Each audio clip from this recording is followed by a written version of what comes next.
എല്ലാവർക്കും നമസ്കാരം. നമ്മളൊക്കെ ദൈവസന്നിധിയിൽ ഓരോ ആവശ്യങ്ങൾക്ക് വേണ്ടി ഇങ്ങനെ കാത്തിരിക്കുന്നവരാണല്ലേ. എന്ന് വെച്ചാൽ പല നന്മകളും വാഗ്ദത്തങ്ങളും ഒക്കെ നമ്മൾക്ക് കിട്ടിയിട്ടുണ്ടല്ലേ. നമ്മൾ ഇന്നതാകും, അല്ലെങ്കിൽ നമ്മളുടെ തലമുറ ഇന്നതാകും, അല്ലെങ്കിൽ ഇന്ന സ്ഥലത്ത് നമ്മൾ താമസിക്കും, ഇന്ന ഇടത്തൂടെ പോകും എന്നൊക്കെയുള്ള ഒത്തിരി വാഗ്ദത്തങ്ങൾ നമ്മൾക്ക് ലഭിച്ചിട്ടുണ്ടല്ലേ. ഇനി ഒരു വാഗ്ദത്തങ്ങളും ലഭിച്ചില്ല എന്ന് ആർക്കും പറയാൻ പറ്റത്തില്ല. കാരണം എന്താണ്? നമ്മളുടെ വിശുദ്ധ വേദപുസ്തകം എന്ന് പറയുന്നത് എന്താണ്? അതൊരു പ്രവചന പുസ്തകവും കൂടിയാണ് അല്ലെ. ദൈവം നമ്മൾക്ക് തരുന്ന വാഗ്ദത്തങ്ങളാണ് അതിനകത്ത് മുഴുവൻ എഴുതിയിരിക്കുന്നത് അല്ലെ. അപ്പോൾ വാഗ്ദത്തങ്ങൾ കിട്ടിയില്ല എന്ന് ആർക്കും പറയാൻ പറ്റത്തില്ല. കാരണം ഈ വചനം വായിച്ചിട്ടുണ്ടോ അത് മുഴുവൻ നമ്മൾക്കുള്ള വാഗ്ദത്തങ്ങൾ തന്നെയാണ് എന്നുള്ളൊരു യാഥാർത്ഥ്യം കൂടെ നമ്മൾ തിരിച്ചറിയുക. ഓക്കെ. അപ്പോൾ നമ്മൾക്ക് പലപ്പോഴും എന്താണ്, അയ്യോ ഈ വാഗ്ദത്തങ്ങളിലോട്ട് ഒന്നും പ്രാപിക്കുവാനായിട്ട് പറ്റുന്നില്ലല്ലോ, വാഗ്ദത്തങ്ങൾ ഒരു വഴിക്കും എന്റെ ജീവിതം മറ്റൊരു വഴിക്കും പോകുന്നു എന്ന് പലപ്പോഴും നമ്മൾക്കൊക്കെ തോന്നിയിട്ടുണ്ടല്ലേ. എന്ന് വെച്ചാൽ ഒരു അനുഗ്രഹങ്ങളും അതിന്റെ കറക്റ്റ് സമയത്ത് ലഭിക്കുന്നില്ല എന്നും പരിതപിക്കുന്ന ഒരുപാട് ആൾക്കാരുണ്ട്. ഓക്കെ. എല്ലാത്തിനും തടസ്സമാണ് എന്നും പറയുന്നവരുണ്ട്, ഞാൻ ഉൾപ്പെടെ. നമ്മളെല്ലാം അല്ലെ പല വിഷയങ്ങളും തടസ്സമാണ്, ആ വാഗ്ദത്തം ലഭിക്കുന്നില്ലല്ലോ എന്നൊക്കെ ഇങ്ങനെ നമ്മൾ ആകെപ്പാടെ ഇങ്ങനെ വിഷമിക്കുന്നുണ്ട്. എന്നാൽ ചിലരെ സംബന്ധിച്ചിടത്തോളം ചിലതൊക്കെ ഇങ്ങനെ പ്രാപിച്ചെടുക്കാൻ ഭയങ്കര ബുദ്ധിമുട്ടാണ്. എന്ന് വെച്ചാൽ വാഗ്ദത്തങ്ങള് അതുപോലെ അനുഗ്രഹങ്ങളൊക്കെ ഒത്തിരി കഷ്ടപ്പെട്ടിട്ടേ കയ്യിലോട്ട് കിട്ടത്തുള്ളൂ. അപ്പോൾ ഇന്നലെ ഞാൻ പറഞ്ഞു, നമ്മൾക്ക് എന്തിനാ ലേറ്റ് ആക്കിപ്പിക്കുന്നതിന് ഒരു കാരണമുണ്ട്. എന്താണ്? ചിലപ്പോൾ നമ്മളുടെ ദൈവത്തിന്റെ നമ്മുടെ മേലുള്ള പദ്ധതികൾ വലുതാണെങ്കിൽ അത് ലേറ്റ് ആകും. ഇനി അതുകൂടാതെ നമ്മുടെ മിസ്റ്റേക്ക് കൊണ്ട് ചില ലേറ്റ് ആകലുകൾ സംഭവിക്കാറുണ്ട്. അത് നമ്മൾ തിരിച്ചറിയണം. അതെവിടെയാണെന്നറിയാവോ? നമ്മളുടെ പിറുവിറുപ്പുകൾ. പലപ്പോഴും നമ്മൾ ദൈവത്തോട് പിറുവിറുക്കും. എന്തിനാ കർത്താവെ, എന്തിനാ ഈ ജീവിതം എന്ന് ചോദിക്കുന്ന എത്ര പേരുണ്ടല്ലേ. എന്തിനാ കർത്താവ് ഈ രോഗം എനിക്ക് തന്നത്? എന്തിനാ കർത്താവ് ഇങ്ങനെ എന്നെ കടത്തിവിടുന്നത്? ഈ ഒരു ബുദ്ധിമുട്ട് എന്തിനാ? ഈ ഒരു വിഷമം എനിക്ക് എന്തിനാ? എനിക്ക് പഠിക്കുവാൻ പറ്റുന്നില്ലല്ലോ, എന്തൊരു ബുദ്ധിമുട്ടാണ് എന്റെ കോഴ്സ്, അതുപോലെ തന്നെ എന്റെ ജോലി മേഖലയിൽ എനിക്ക് ഭയങ്കര ബുദ്ധിമുട്ടാണ് എന്നൊക്കെ പറഞ്ഞ് നമ്മൾ പലപ്പോഴും ദൈവത്തോട് പിറുപിറുക്കും. ഇതിപ്പോ ഞാൻ ചെറിയൊരു എക്സാമ്പിൾ പറഞ്ഞു, വല്ലാതെ പിറുപിറുക്കും അല്ലെ. ഭയങ്കരമായിട്ട് പിറുപിറുക്കുന്നവരുണ്ട്. അപ്പോൾ നമ്മൾ തിരിച്ചറിയണം, ഈ പിറുപിറുപ്പുകൾ എന്താണ്? ഈ പിറുപിറുപ്പുകൾ നമ്മളുടെ വാഗ്ദത്തങ്ങളെ, അനുഗ്രഹത്തെ ലേറ്റ് ആക്കിപ്പിക്കും എന്നുള്ളൊരു യാഥാർത്ഥ്യം നമ്മൾ തിരിച്ചറിയണം. ഇനി ഈ പിറുപിറുപ്പുകൾ ആരാ കൊണ്ടുവരുന്നത്? പിറുപിറുപ്പുകൾ കൊണ്ടുവരുന്നത് മറ്റാരുമല്ല, ഇതിപ്പോ ഒരു പൈശാചിക ശക്തി തന്നെ ഇതിന്റെ പിന്നിൽ വ്യാപരിക്കുന്നത്. എന്ന് വെച്ചാൽ നമ്മളുടെ ഉള്ളിലേക്ക് എന്ത് കൊണ്ടുവരും? നിരാശ കൊണ്ടുവരും. നിരാശ കൊണ്ടുവന്നിട്ട് അസഹിഷ്ണുത കൊണ്ടുവരും അല്ലെ. അസഹിഷ്ണുത കൊണ്ടുവന്ന് കഴിയുമ്പോഴാണ് നമ്മൾ എന്ത് ചെയ്യും? നമ്മൾ പിറുപിറുക്കുവാനായിട്ട് തുടങ്ങുന്നത് അല്ലെ എന്നുള്ളൊരു കാര്യം നമ്മൾ തിരിച്ചറിയപ്പോൾ അതിന്റെ പിന്നിൽ ഒരു പൈശാചിക വ്യാപാരം തന്നെ ഉണ്ട്.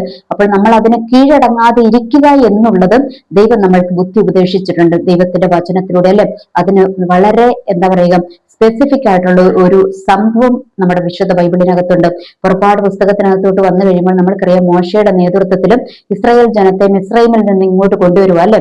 അവരെ ചെങ്കടലിൽ കടത്തി, ചെങ്കടൽ രണ്ടായി പിളർന്ന് അവരെ അക്കരെ കടത്തി കൊണ്ടുവന്നു കുറച്ചു കഴിഞ്ഞപ്പോൾ തൊട്ട് അവരുടെ പിറുവിറുപ്പുകൾ സ്റ്റാർട്ട് ചെയ്തു. ദൈവത്തിന് മുൻപിലുള്ള അവരുടെ പിറുവിറുപ്പുകൾ സ്റ്റാർട്ട് ചെയ്തു. എന്ത് പറഞ്ഞുകൊണ്ടാ? ഞങ്ങൾക്ക് അതില്ല, ഞങ്ങൾക്കിതില്ല, ഞങ്ങൾക്ക് അത് പോരാ, ഇത് പോരാ എന്നൊക്കെ പറഞ്ഞുകൊണ്ട് ഇവര് പിറുപിറുക്കാനായിട്ട് ദൈവത്തിന്റെ അടുത്ത് തുടങ്ങി അല്ലെ. അവർക്ക് സ്വർഗത്തിലെ മന്ന പൊഴിച്ചു കൊടുത്തു. എന്നിട്ട് അവർ ആ മന്ന കഴിച്ചു കഴിഞ്ഞിട്ട് എന്താണ് അവര് പറഞ്ഞു? ഞങ്ങൾക്ക് ഇറച്ചിയില്ല എന്ന് പറഞ്ഞു. അവിടെയും അവർ പിറുപിറുത്തു. അപ്പോൾ എന്താണ്? അവർക്ക് ദൈവം കാടപക്ഷിയെ കൊടുത്തു. ഇനി അവിടം കൊണ്ടും തീർന്നില്ല, ഞങ്ങൾക്ക് വെള്ളം വേണമെന്ന് പറഞ്ഞു അവർ പിറുപിറുക്കുവാനായിട്ട് തുടങ്ങി. അവിടം കൊണ്ടൊന്നും തീർന്നില്ല. പിന്നെ അവസാനം കാളക്കുട്ടിയെ വരെ അവർ വാർത്തുണ്ടാക്കി. അങ്ങനെ ഒരുപാട് കാര്യങ്ങൾ നമ്മൾക്ക് മനസ്സിലാക്കുവാനായിട്ട് കഴിഞ്ഞു അല്ലെ. അപ്പോൾ ഇവിടെയൊക്കെ എന്തായിരുന്നു? ഇവർ പിറുപിറുത്തത് കൊണ്ട് ഇവർക്ക് എന്താ പറ്റിയത്? ഇവരുടെ വാഗ്ദത്ത കനാനിലോട്ട് ഇവർക്ക് എത്തപ്പെടുവാനായിട്ട് സാധിച്ചില്ല അല്ലെ. അവരുടെ തലമുറകളാണ് വാഗ്ദത്ത കനാനിലോട്ട് എത്തപ്പെട്ടത്.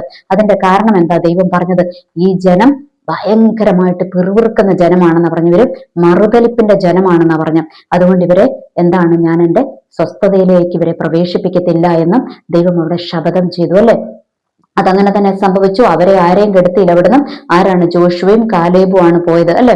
അപ്പോൾ ബാക്കിയുള്ളവരൊക്കെ അവിടെ കൊണ്ട് തീർന്നു. പിന്നെ അവരുടെ തലമുറകളാണ് അപ്പുറം കാനാൻ ദേശത്തേക്ക് പോയത് എന്ന് നമ്മൾക്ക് മനസ്സിലാക്കുവാനായിട്ട് കഴിഞ്ഞു അല്ലെ. അപ്പോൾ ഇവിടെ പിന്നെ അത് കൂടാതെ എന്താണ്, ഇവരെ ഈ 40 സംവത്സരം അല്ലെ ഇവരെ ചുറ്റിക്കുവാനുള്ള കാരണം എന്താണ്? അവർക്ക് വേറൊരു എളുപ്പവഴി ഉണ്ടായിരുന്നു കാനാൻ ദേശത്തേക്ക് കൊണ്ടുപോകാൻ. എന്നാൽ ഇവരെ ചുറ്റിച്ചു കൊണ്ടുവരാൻ കുറച്ച് ടൈം എടുത്ത് ഇവരെ ചുറ്റിച്ചു കൊണ്ടുവരാനുള്ള കാരണം എന്താണ്? ഇവരെ ആ ഷോർട്ട് കട്ടിലൂടെ കൊണ്ടുപോയി കഴിഞ്ഞാലത്തെ പ്രശ്നം എന്നാന്ന് വെച്ചാല് അവിടെ എന്താണ് യുദ്ധങ്ങളൊക്കെ ഉണ്ടാകും. യുദ്ധങ്ങളൊക്കെ ഇവർക്ക് നേരിടേണ്ടി വരും. അപ്പോൾ ഇവർക്ക് എങ്ങനെയാണ് യുദ്ധം ചെയ്യേണ്ടതെന്ന് ഇവർക്ക് അറിഞ്ഞുകൂടാ. എന്ന് വെച്ചാൽ ഇവര് മിസ്രൈമിൽ എന്താ ചെയ്തുകൊണ്ടിരുന്നത്, അല്ലെങ്കിൽ ഈജിപ്തിൽ എന്താ ചെയ്തുകൊണ്ടിരുന്നത്? ഇവര് ചെയ്തുകൊണ്ടിരുന്നത് അവരുടെ അടിമ പണിയാ ചെയ്തുകൊണ്ടിരുന്നത്. എന്ന് വെച്ചാൽ ഇഷ്ടിക ചുടുക, അങ്ങനെയുള്ള കാര്യങ്ങളൊക്കെ അവർ ചെയ്തുകൊണ്ടിരുന്നത്. അതേ അവർക്ക് അറിയത്തുള്ളൂ. അവർക്ക് യുദ്ധം എങ്ങനെ ചെയ്യണം എന്നുള്ളത് ഇവർക്ക് അറിഞ്ഞുകൂടാ. അപ്പോൾ രാജാക്കന്മാരും അതുപോലെയുള്ള ജാതികളും ഇവർക്ക് എതിരെ യുദ്ധത്തിന് വന്നു കഴിയുമ്പോൾ ഇവർക്കത് എങ്ങനെ ഹാൻഡിൽ ചെയ്യണമെന്ന് ഇവർക്ക് അറിയത്തില്ല. അതുകൊണ്ടും ഇവരെ ഇങ്ങനെ പതുക്കെ പതുക്കെ ഇപ്പുറത്തൂടെ കൊണ്ടുവന്ന് ഇവരെ ചെറിയ ചെറിയ യുദ്ധങ്ങൾ അഭ്യസിപ്പിച്ച് ഇവരെ എന്താണ് വാഗ്ദത്ത കനാനിലോട്ട് എത്തിക്കണം. എന്തിനാ?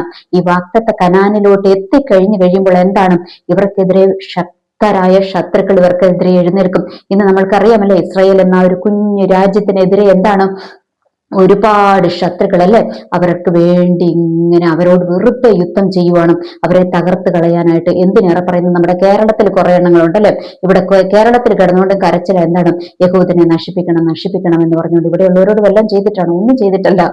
എന്ന് വെച്ചാൽ ദൈവത്തിന്റെ വാഗ്ദത്തം വീണിരിക്കുന്ന വാഗ്ദത്ത സന്തതികളോട് എപ്പോഴും എന്തുണ്ട്, ഒരു പോര് എപ്പോഴും അവരോടുണ്ട്. അവർക്കെതിരെ ഒരു ശത്രു എതിർ സ്ഥാനത്ത് എപ്പോഴും നിൽക്കുന്നുണ്ടാകും. അത് അവർക്ക് മാത്രമാണോ? അല്ല, വാഗ്ദത്തം പ്രാപിച്ചിരിക്കുന്ന ഓരോ ദൈവമക്കളോടും ഇത് തന്നെയാണ് അവസ്ഥ. അതുകൊണ്ട് നമ്മളുടെ വാഗ്ദത്തങ്ങൾ ലേറ്റ് ആകുന്നതിന്റെ കാരണമൊന്നും ഞാൻ പറഞ്ഞു ഇന്നലെ. അതിന്റെ മെയിൻ കാരണം എന്താണ്? ദൈവം നമ്മളെ ഒന്ന് മോൾഡ് ചെയ്തെടുക്കുകയാണ്. എന്ന് വെച്ചാൽ ദൈവം നമ്മളെ പഠിപ്പിക്കുകയാണ്. ചിലതൊക്കെ പഠിപ്പിച്ചിട്ട് നന്മകൾ നമ്മളുടെ കരത്തിലുള്ള ഇല്ലെങ്കിൽ എന്ത് ചെയ്യും? നമ്മൾ ആ നന്മ, അതിന്റെ വില അറിയാതെ നമ്മളത് നഷ്ടപ്പെടുത്തി കളയും. അതുകൊണ്ടാണ് ദൈവം ചിലത് നമ്മളെ പഠിപ്പിക്കുവാൻ വേണ്ടി ലേറ്റ് ആക്കിപ്പിക്കും. ഇനി അടുത്തത് എന്താണ്? അടുത്ത രണ്ടാമത്തെ കാര്യമാണ് ഞാൻ ഇന്ന് സംസാരിക്കുന്നത്. എന്താണ്? പിറുപിറുപ്പ്. നമ്മളുടെ പിറുപിറുപ്പ് എന്താണ്? പിറുപിറുപ്പ് ദൈവത്തിന്റെ വാഗ്ദത്തങ്ങളും അനുഗ്രഹങ്ങളും നമ്മളുടെ കരത്തിൽ വരുന്നതിന് തടസ്സമായിട്ട് നിൽക്കും. അതുകൊണ്ട് നമ്മൾക്കറിയാം, നമ്മളൊക്കെ മനുഷ്യരാണല്ലേ, നമ്മൾ ബലഹീനരാണ്. നമ്മൾ പലപ്പോഴും എന്താ പറയുക, നമ്മൾ ബലം ക്ഷയിച്ചു പോകും. എത്ര നാളായി കർത്താവ്, എത്ര നാളായി കർത്താവ് എന്ന് നമ്മളിങ്ങനെ ചോദിച്ചുകൊണ്ടിരിക്കും. നമ്മൾക്കെല്ലാം പെട്ടെന്ന് കിട്ടണം. മനുഷ്യ സഹജമാണ് അതല്ലേ, എല്ലാം പെട്ടെന്ന് ഇമ്മീഡിയറ്റ് ആയിട്ട് ഇൻസ്റ്റന്റ് ആയിട്ട് കിട്ടണം. അതുകൊണ്ടാണ് നമ്മൾ ഇന്ന് മാർക്കറ്റുകളിൽ ലഭിക്കുന്ന ഇൻസ്റ്റന്റ് ആയിട്ടുള്ള എല്ലാ സാധനങ്ങളും മേടിക്കും അല്ലെ. അതിനകത്ത് മായമുണ്ടെന്ന് പറഞ്ഞാലും അതിനകത്ത് അതുണ്ട് ഇതുണ്ടെന്നൊക്കെ പറഞ്ഞാലും നമ്മൾക്ക് അതൊന്നും വിഷയമല്ല. നമ്മൾക്ക് എന്ത് കിട്ടിയാൽ മതി? ഇൻസ്റ്റന്റ് ആയിട്ട് കാര്യങ്ങൾ നടക്കണം. ഇതുപോലെ തന്നെ ആത്മീയത്തിൽ നമ്മൾക്ക് എന്താണ്? ഇൻസ്റ്റന്റ് ആയിട്ട് കാര്യങ്ങൾ കിട്ടണം. എന്നാൽ ദൈവത്തിന്റെ പ്ലാൻ അങ്ങനെയല്ല. ഇൻസ്റ്റന്റ് ആയിട്ടല്ല ദൈവം നമ്മൾക്ക് അനുഗ്രഹങ്ങളും വാഗ്ദത്തങ്ങളും തരുന്നത്. പടിപടിയായിട്ട് നമ്മളെ പഠിപ്പിച്ച് തരത്തുള്ളൂ. അത് എന്തുകൊണ്ടാണ്? നമ്മൾക്ക് തരുന്ന ആ വിലയേറിയ ആ അനുഗ്രഹങ്ങളും വാഗ്ദത്തങ്ങളും നമ്മൾ നഷ്ടമാക്കി കളയാതിരിക്കാൻ. ഇനി രണ്ടാമത് എന്താണ്? പ്രതികൂലങ്ങളും പ്രതിസന്ധികളും വന്നു കഴിയുമ്പോൾ ഈ അനുഗ്രഹങ്ങൾ വിട്ടോടാതെ ഇരിക്കുവാൻ വേണ്ടിയിട്ടൊക്കെയാണ് ദൈവം എന്താണ് കുറച്ച് ലേറ്റ് ആക്കിപ്പിച്ച് തരും. എന്നാൽ ചിലതൊക്കെ നമ്മൾക്ക് പെട്ടെന്ന് ദൈവം തരും അല്ലെ. അത് ദൈവത്തിന് അറിയാം. കാരണം സൃഷ്ടിച്ചവൻ അറിയാം തന്റെ മക്കൾക്ക് എങ്ങനെ എപ്പോൾ എന്ത് കൊടുക്കണമെന്ന് ദൈവത്തിന് നന്നായിട്ട് അറിയാം. അതുകൊണ്ട് ഈ ദിവസങ്ങളിൽ നമ്മൾ എന്ത് ചെയ്യണം? നമ്മുടെ ദൈവത്തോടൊന്ന് പ്രാർത്ഥിക്കുവാനായിട്ട് തയ്യാറാകണം. ദൈവമേ, ഈ പിറുപിറുപ്പാണ് എന്റെ അനുഗ്രഹങ്ങൾക്കും എന്റെ എന്താ പറയുക എന്റെ വാഗ്ദത്തങ്ങൾക്കും ഒക്കെ തടസ്സം. എന്റെ പിറുപിറുപ്പാണെങ്കിൽ കർത്താവേ, ആ പിറുപിറുപ്പ് എന്നിൽ നിന്നും ഒന്ന് എടുത്തു മാറ്റണമേ എന്ന് നമ്മൾ ശക്തമായിട്ട് പ്രാർത്ഥിക്കണം. കാരണം എന്താണെന്ന് അറിയുമ്പോൾ ഈ പിറുപിറുത്ത് കഴിയുമ്പോഴത്തെ കുഴപ്പം എന്നാന്ന് വെച്ചാൽ 1 വർഷം കൊണ്ട് ലഭിക്കേണ്ടത്, അല്ലെങ്കിൽ 1 മാസം കൊണ്ട് ലഭിക്കേണ്ടത് ചിലപ്പോൾ 10 വർഷം 10 മാസം ഒക്കെ അങ്ങ് മുൻപോട്ട് പോകും. അതാണ് ഈ പിറുപിറുപ്പിന്റെ ഒരു കുഴപ്പം. അതുകൊണ്ട് ദൈവത്തിന് അത് മുഷിപ്പ് തോന്നും. നമ്മൾക്കും അങ്ങനെ തന്നെയല്ലേ. നമ്മൾ ഒരാൾക്ക് എന്തെങ്കിലും ഒന്ന് ചെയ്യാൻ ഉദ്ദേശിച്ചിരിക്കുമ്പോൾ അവർ നമ്മൾക്കെതിരെ പിറുപിറുപ്പ് വന്ന് കണ്ടു കഴിയുമ്പോൾ പിന്നെ നമ്മൾക്കത് കൊടുക്കാൻ തോന്നത്തില്ല. മനുഷ്യനല്ല ദൈവം, ദൈവത്തിന് കരുണയുണ്ട്. അതുകൊണ്ട് ദൈവം ലേറ്റ് ആക്കിപ്പിച്ചാണെങ്കിലും നമ്മൾക്കത് തരും അല്ലെ. പക്ഷേ നമ്മൾ ഓർക്കണം, നമ്മളുടെ മുൻപിൽ എന്ത് വെച്ചിട്ടുണ്ട്? നമ്മളുടെ മുൻപിൽ പഴയ ചരിത്രങ്ങൾ വെച്ചിട്ടുണ്ട്. വാഗ്ദത്തങ്ങൾ പ്രാപിക്കാതെ, അനുഗ്രഹങ്ങൾ പ്രാപിക്കാതെ നമ്മൾ ഈ ലോകത്തിൽ നിന്ന് മാറ്റപ്പെട്ടു പോകരുത്. നമ്മൾ 80 വയസ്സും 90 വയസ്സും ഒക്കെ ജീവിച്ചിരുന്നിട്ട് ദൈവം നമ്മൾക്ക് വേണ്ടി ഒരുക്കിയിരിക്കുന്ന അനുഗ്രഹങ്ങളും വാഗ്ദത്തങ്ങളും പ്രാപിക്കാതെ നമ്മൾ ഒരു കഷ്ടവും ദുരിതവും ഉള്ള ഒരു ജീവിതം നയിച്ച് തീരുവാണ് എങ്കിൽ അതുകൊണ്ട് നമ്മൾ നടത്തുന്ന ഈ ക്രിസ്ത്യൻ ലൈഫിന് വല്ല അർത്ഥമുണ്ടോ? അല്ലെങ്കിൽ ഒരു വാഗ്ദത്ത സന്തതികളാണെന്ന് പറഞ്ഞ് മുന്നോട്ട് പോകുന്നതിൽ അർത്ഥമുണ്ടോ? അർത്ഥമില്ല. അതുകൊണ്ട് നമ്മൾക്ക് പ്രാർത്ഥിക്കാം, ദൈവമേ, ഈ പിറുപിറുപ്പിന്റെ ദുരാത്മാവ് അതൊരു ദുരാത്മാവാ. എന്ന് വെച്ചാൽ ഈ പിശാച നമ്മളെ കൊണ്ട് പിറുപിറുപ്പിക്കുന്നത്. എന്ന് വെച്ചാൽ അവൻ നമ്മളുടെ ജീവിത സാഹചര്യങ്ങളിലേക്ക് ഇങ്ങനെ നമ്മളുടെ ജീവിത സാഹചര്യങ്ങളിൽ നമ്മളുടെ മനസ്സ് മടുപ്പിക്കും. നമ്മൾക്ക് നിരാശ കൊണ്ടേയിടും. നിരാശ കൊണ്ടേയിട്ടിട്ട് നമ്മൾ എന്തായിത്തീരും? അസഹിഷ്ണുത നമ്മളിൽ വളരും. ഈ അസഹിഷ്ണുത വളർന്നു കഴിയുമ്പോൾ എന്ത് സംഭവിക്കും? നമ്മൾ പിറുപിറുക്കും. അപ്പൊ നമ്മൾ ഈ രണ്ടിനെയും നമ്മൾ ശാസിക്കണം. പിശാചിനെ ശാസിക്കണം. അതിലൂടെ നമ്മളുടെ മേൽ പിശാച് ജയം എടുക്കുവാൻ, പിറുപിറുപ്പിലൂടെ ജയം എടുക്കുവാൻ നമ്മൾ അവസരം കൊടുക്കരുത്. അത് നമ്മൾ ദൈവത്തോട് പ്രാർത്ഥിക്കുക. അതിനായിട്ട് നമ്മൾ എന്താ ചെയ്യേണ്ടത്? അല്ലെ, ദൈവത്തിന്റെ വചനത്തിൽ പറഞ്ഞിട്ടുണ്ട്. യേശയ്യാ പ്രവാചകന്റെ പുസ്തകം 40-ാം അധ്യായം അതിന്റെ 29-ാമത്തെ വാക്യത്തിനകത്ത് ഇങ്ങനെയാ പറഞ്ഞു വെച്ചിരിക്കുന്നത്. എന്താ? അവൻ ക്ഷീണിച്ചിരിക്കുന്നവന് ശക്തി നൽകുന്നു, ബലമില്ലാത്തവന് ബലം വർദ്ധിപ്പിക്കുന്നു. അപ്പോൾ നമ്മളുടെ ബലവും ക്ഷീണവും ഒക്കെ നമ്മൾക്ക് ബലം കുറഞ്ഞു പോവുകയും ക്ഷീണം വരികയും ഒക്കെ ചെയ്യുമ്പോഴാണ് നമ്മൾ എന്ത് ചെയ്യുന്നത്? പിറുപിറുക്കുന്നത്. അപ്പോൾ എന്താണ്? ദൈവം നമ്മൾക്ക് എന്ത് തരും? നമ്മൾക്ക് ബലമില്ലാത്തപ്പോൾ നമ്മൾക്ക് ബലം തരും. നമ്മൾക്ക് ശക്തി ഇല്ലാത്തപ്പോൾ നമ്മൾക്ക് ശക്തി തരുന്ന ദൈവമാണ്. അപ്പോൾ നമ്മൾ ഈ വചനത്തിൽ നമ്മൾ ഉറച്ചോണം. എന്താണ്? അവൻ എന്താ പറയുക? അവൻ ക്ഷീണിച്ചിരിക്കുന്നവന് ശക്തി നൽകുന്നു, ബലമില്ലാത്തവന് ബലം വർദ്ധിപ്പിക്കുന്നവൻ. ഇനി അത് POC ബൈബിളിൽ തളർന്നവൻ അവിടുന്ന് ബലം നൽകുന്നു, ദുർബലന് ശക്തി പകരുകയും ചെയ്യുന്നു. ഓക്കെ, അപ്പൊ ഈ വചനമൊക്കെ എന്തിനാ? ഇതൊക്കെ നമ്മൾ ധ്യാനിക്കണം. കർത്താവ്, അങ്ങയുടെ ശക്തി, അങ്ങയുടെ ബലം എന്നെ ഒന്ന് ധരിപ്പിക്കണമേ എന്ന് നമ്മൾ ദൈവത്തോട് പ്രാർത്ഥിക്കുക. അപ്പൊ തീർച്ചയായിട്ടും ദൈവം, അല്ലെ, ദൈവത്തിന്റെ വചനം അതാ, ചോദിക്കും നിങ്ങൾ ലഭിക്കുമെന്നാണ് പറഞ്ഞിരിക്കുന്നത്. അപ്പോൾ നമ്മൾക്ക് ചോദിക്കാം, ദൈവം നമ്മൾക്ക് അത് തരും. അതുപോലെ തന്നെ 31-ാം യേശയ്യാ പ്രവാചകന്റെ പുസ്തകം 40-ന്റെ 31, നേരത്തെ പറഞ്ഞത് 29, ഇനി 31 എന്താ പറഞ്ഞിരിക്കുന്നത്? 31 പറഞ്ഞിരിക്കുകയാണ്, യഹോവയെ കാത്തിരിക്കുന്നവർ ശക്തിയെ പുതുക്കുമെന്ന് പറഞ്ഞിരിക്കുന്നത്. എന്ന് വെച്ചാൽ യഹോവയെ കാത്തിരിക്കുന്നവർക്ക് എന്തുണ്ടാകണം? ഈ ശക്തി ഉണ്ടാകണം. ഒരു ശക്തിയെ പുതുക്കും. ഈ ശക്തിയെ പുതുക്കും എന്ന് പറഞ്ഞാൽ എന്താണ്? പരിശുദ്ധാത്മാവിന്റെ ബലം ഒന്നും കൂടെ വർദ്ധിപ്പിക്കണം. അതിന് നമ്മൾ പരിശുദ്ധാത്മാവിനോട് പ്രാർത്ഥിക്കണം. പരിശുദ്ധാത്മാവിന്റെ ബലത്താൽ ഞങ്ങളെ ഒന്ന് നിറയ്ക്കണമേ, അഭിഷേകത്താൽ ഞങ്ങളെ ഒന്ന് നിറയ്ക്കണമേ എന്ന് നമ്മൾ പ്രാർത്ഥിക്കണം. അപ്പോൾ എന്താണ്? ആ പരിശുദ്ധാത്മാവിന്റെ ബലം നമ്മളിൽ പകരും. ആ ബലം പകർന്നു കഴിയുമ്പോഴാണ് നമ്മൾക്ക് എന്താണ്? നമ്മൾക്ക് കാത്തിരിക്കാനുള്ള ഒരു കൃപ തരുന്നത്. അപ്പോൾ എന്താണ്?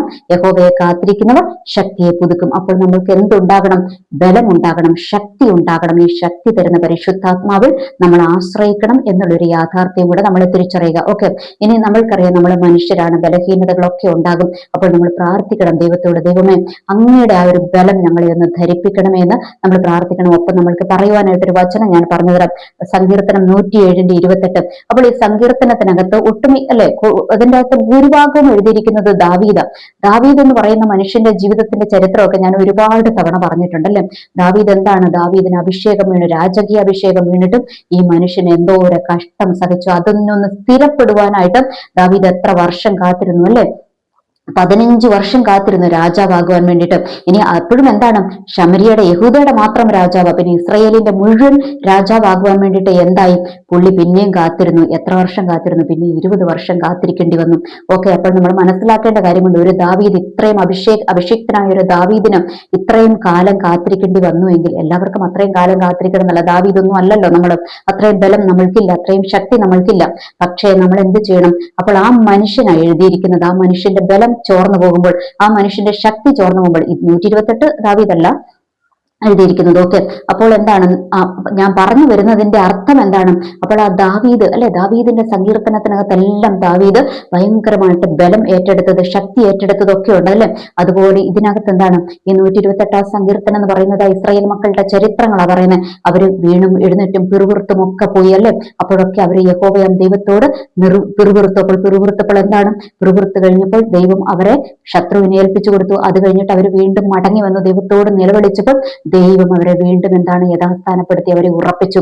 ആ ഒരു ഭാഗമാണിത്. 128-ാം സങ്കീർത്തനം, അല്ല, 107-ന്റെ 28. അതിനകത്ത് എന്താ പറഞ്ഞിരിക്കുന്നത്? അവർ തങ്ങളുടെ കഷ്ടതയിൽ യഹോവയോട് നിലവിളിച്ചു, അവൻ അവരെ അവരുടെ ഞെരുക്കങ്ങളിൽ നിന്ന് വിടുവിച്ചു. ഇനി POC ബൈബിളിൽ വരുമ്പോൾ, അപ്പോൾ തങ്ങളുടെ കഷ്ടതയിൽ അവർ കർത്താവിനോട് നിലവിളിച്ചപേക്ഷിച്ചു, അവിടുന്ന് അവരെ ഞെരുക്കങ്ങളിൽ നിന്ന് വിടുവിച്ചു. അപ്പോൾ ഈ ഒരു സങ്കീർത്തനം നമ്മളങ്ങ്, ഈ ഒരു വാക്യം നമ്മളങ്ങ് ചൊല്ലുക. കാരണം നമ്മൾ പ്രാർത്ഥിക്കുക, അത് നമ്മൾ ദൈവത്തോടുള്ള നമ്മുടെ നിലവിളിയാ. എന്തിനാ? കർത്താവേ, എന്നെ കൊണ്ട് പറ്റുന്നില്ല, അല്ലെ? നമ്മളുടെ നിസ്സഹായാവസ്ഥയാ. അവർ തങ്ങളുടെ കഷ്ടതയിൽ യഹോവയോട് നിലവിളിച്ചു, അല്ലെ? നമ്മുടെ നിസ്സഹായാവസ്ഥയിലാണ് നമ്മൾ എന്ത് ചെയ്യുന്നത്? പിറുപിറുക്കുന്നത്. അപ്പോൾ ആ പിറുപിറുപ്പിലോട്ട് പോകുന്നതിന് മുൻപ് നമ്മൾ എന്ത് ചെയ്തോണം? നമ്മൾ ഈ വചനം വെച്ചങ്ങ് പ്രാർത്ഥിച്ചോണം. അവർ തങ്ങളുടെ കഷ്ടതയിൽ യഹോവയോട് നിലവിളിച്ചു, അവൻ അവരെ അവരുടെ ഞെരുക്കങ്ങളിൽ നിന്ന് വിടുവിച്ചു. കർത്താവേ, അവിടെ നിന്ന് ഇറങ്ങി വന്ന് വിടുവിക്കണമേ എന്ന് നമ്മൾ ഈ സങ്കീർത്തനം, ഈ ഒരു വചനം വെച്ചൊക്കെ നമ്മൾ പ്രാർത്ഥിച്ച് ജയം ഏറ്റെടുക്കുവാനായിട്ട് നമ്മൾ ശ്രമിക്കുക. ഫൈനലി ഞാൻ പറഞ്ഞത് നിങ്ങൾക്ക് മനസ്സിലായി എന്ന് വിശ്വസിക്കുന്നു. നമ്മളുടെ പിറുപിറുപ്പുകൾ, അല്ലെ, അതിന്മേലൊരു ജയം നമ്മൾക്ക് വേണം. പലപ്പോഴും നമ്മളുടെ നന്മകളെ ലേറ്റ് ആക്കിപ്പിക്കുന്നതും നമ്മളെ ദൈവത്തിൽ നിന്നും അകറ്റിക്കളയുന്നത് നമ്മളുടെ പിറുപിറുപ്പുകളാണ് എന്നുള്ളൊരു യാഥാർത്ഥ്യം നമ്മൾ തിരിച്ചറിയുക. അതിന്മേലൊരു ജയം നമ്മൾക്ക് ഉണ്ടാകണം. അതിന്മേലൊരു ജയം നമ്മൾ പ്രാപിച്ചു കഴിഞ്ഞാൽ നമ്മളിങ്ങനെ കറങ്ങത്തില്ല. നമ്മളുടെ വാഗ്ദത്തങ്ങളും അനുഗ്രഹങ്ങളും എല്ലാം ദൈവത്തിന്റെ സമയത്ത് തന്നെ നമ്മളുടെ കരങ്ങളിൽ എത്തുക തന്നെ ചെയ്യും. കാരണം ഇസ്രായേൽ മക്കളെ ദൈവം 40 വർഷമൊന്നും അവിടെ മരുഭൂമിയിൽ അലയിപ്പിക്കാനൊന്നും പ്ലാൻ ചെയ്തിട്ടുണ്ടായിരുന്നില്ല. ഒരുപക്ഷെ അവരെ ഇങ്ങനെ കുറച്ച് പഠിപ്പിച്ച് അവരെ അപ്പുറം കടത്തുമായിരുന്നു. എന്നാൽ ഈ 40 വർഷം അവർ അവിടെ കിടന്ന് ഉഴലുവാനുള്ള കാരണം എന്താണ്? അവരുടെ പിറുപിറുപ്പായിരുന്നു. അത് നമ്മൾ ഓർക്കണം എപ്പോഴും. ദൈവമേ, ഒരു പിറുപിറുക്കുന്നവനാക്കി എന്നെ തീർക്കരുതേ കർത്താവേ, എന്റെ പിറുപിറുപ്പൊന്ന് എടുത്തു മാറ്റണം. ഇതൊരു ഇമ്പോർട്ടന്റ് ടോപ്പിക്കാണ്. നമ്മൾ പലപ്പോഴും അവോയ്ഡ് ചെയ്ത് വിടുന്നതാണ്. നമ്മൾ പലപ്പോഴും പറയും, ഓ എന്റെ ദൈവമല്ലേ, എന്റെ പിതാവല്ലേ. അതൊക്കെ സത്യം തന്നെയാണ്. നമ്മുടെ വീട്ടിലുള്ള അപ്പനോടും അമ്മയോടും ആണെങ്കിലും നമ്മൾ എപ്പോഴും ഈ പിറുപിറുക്കുന്നവരായാൽ അവർക്ക് തന്നെ നമ്മളോട് ഒരു ഇറിറ്റേറ്റിംഗ് തോന്നും അല്ലെ. അപ്പോൾ അതുപോലെ തന്നെ ദൈവത്തിന് നമ്മളോട് മുഷിപ്പ് തോന്നും. കാരണം എന്താണ്? നമ്മൾ പിറുപിറുക്കരുത്. ദൈവം നമ്മളെ നന്മയ്ക്കായിട്ടാണ് വിളിച്ചിരിക്കുന്നത്. വാഗ്ദത്തം ചെയ്തവൻ വിശ്വസ്തനാണ്, അനുഗ്രഹിക്കാമെന്ന് പറഞ്ഞവൻ അനുഗ്രഹിക്കുക തന്നെ ചെയ്യും. അതുകൊണ്ട് ആ ഒരു പിറുപിറുപ്പിന്റെ ദുരാത്മാവ് വിട്ടുമാറുവാൻ യേശുക്രിസ്തുവിന്റെ നാമത്താൽ എല്ലാ പിറുപിറുപ്പിന്റെ ദുരാത്മ ശക്തികളും ഞങ്ങളെ വിട്ടുമാറട്ടെ എന്ന് നമ്മൾ ശക്തമായിട്ട് പ്രാർത്ഥിക്കുക, വചനം പറഞ്ഞ് പ്രാർത്ഥിക്കുക. എനിവേ, എല്ലാവർക്കും നല്ലൊരു ദിവസം ആശംസിക്കുന്നു. നന്ദി, നമസ്കാരം.